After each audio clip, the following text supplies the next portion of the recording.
stop playing this suit combination wrongly. I've already made 2 videos about this suit combination, kind of similar, but it's the same concept and everyone's still getting it wrong. Basically, I was playing some robot bridge and match points, and I was really horrified when I took the right play in a hand and I only got 28% because everyone else was playing it wrongly.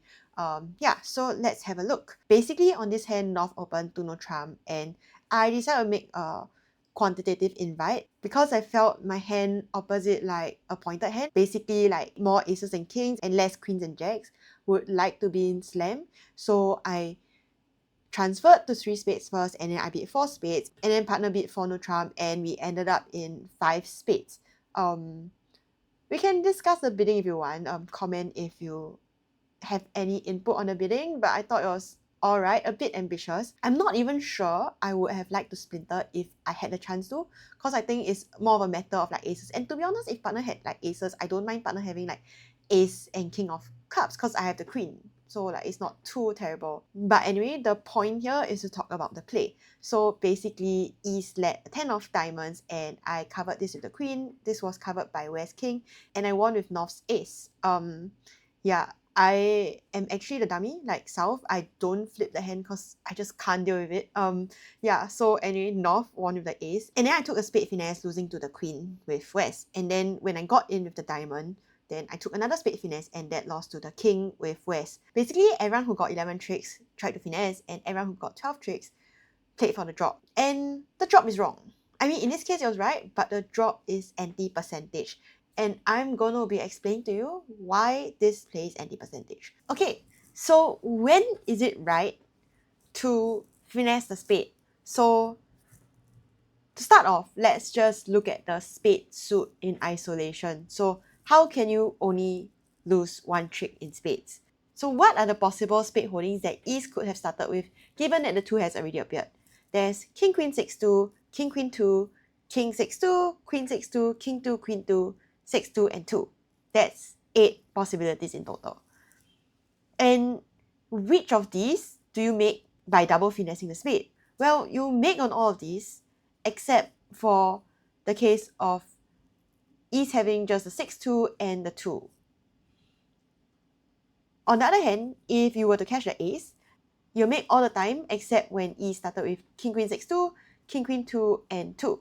So that's 6 out of 8 compared to 5 out of 8, right? Well, not really. Here's the thing.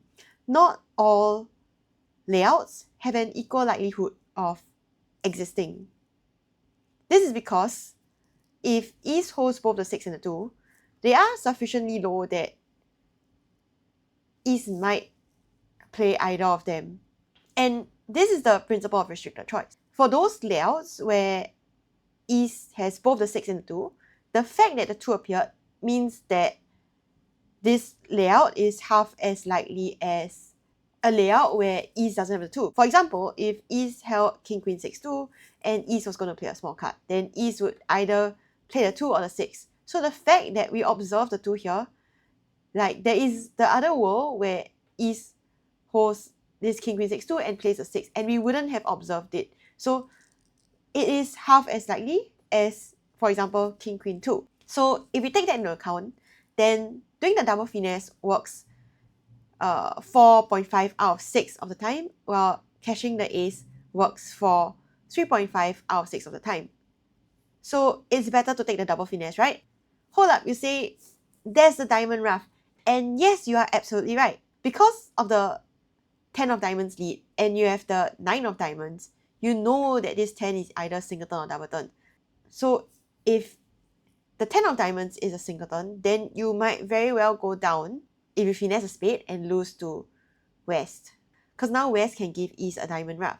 So some of you might say, okay, so East is either singleton or doubleton. So there's a 50% chance that East might be able to ruff the diamonds, right?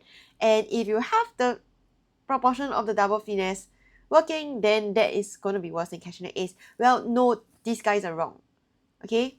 The thing is, there are 5 pips below the 10.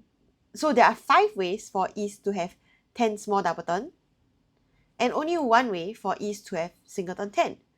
So East having a doubleton diamond is about 5 times more likely than is having singleton diamond. And not only that, it's only in a few of these cases, specifically is holding king 6-2, queen 6-2, king 2 or queen 2, where West can actually get in to give East the rough. I mean, technically 6-2 as well, but you are going down anyway, so we don't have to account for that. So all in all, if we take into account the diamond rough, then we still make about 4 out of 6 of the time, which is still better than cashing the ace. Okay, you say it's just like 8:7. It's not that criminal. It's kind of close. No, that was just an approximation. Given that East has less diamonds, then East is more likely to have spades. And therefore, the cases where taking the double finesse is better are actually more likely than the cases where playing for the drop is better. And if you still don't believe me, then here's how you can compute the exact percentage. At the end of it, you'll get 73% to 56.4%, which is more than the 8:7 ratio that we previously calculated. Yeah, okay, so basically the number of ways you can have king, queen, 6-2 with singleton diamond would be, well, we have allocated 4 spades to East and a diamond to East, so there's 8 cards left, and there are 15 clubs and diamonds outstanding. So of those 15 cards, you have to give East 8 of them. So there'll be 15 choose 8 ways, which is 6, 4, 3, 5.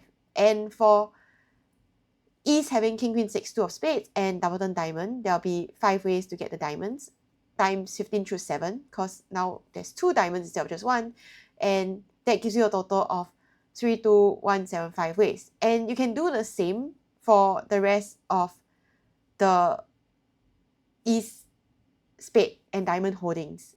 Also not forgetting the restricted choice in the spades as we discussed earlier. Note that there's no restricted choice for diamonds, assuming they lead high from high low.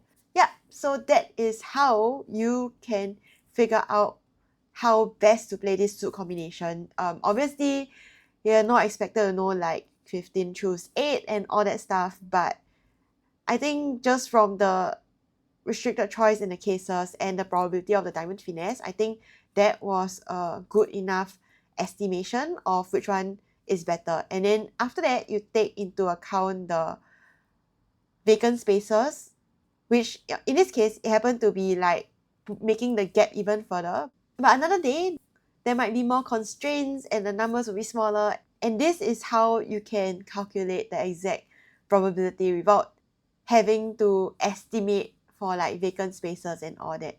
So yeah, hope you enjoyed this video and see you next time. Bye!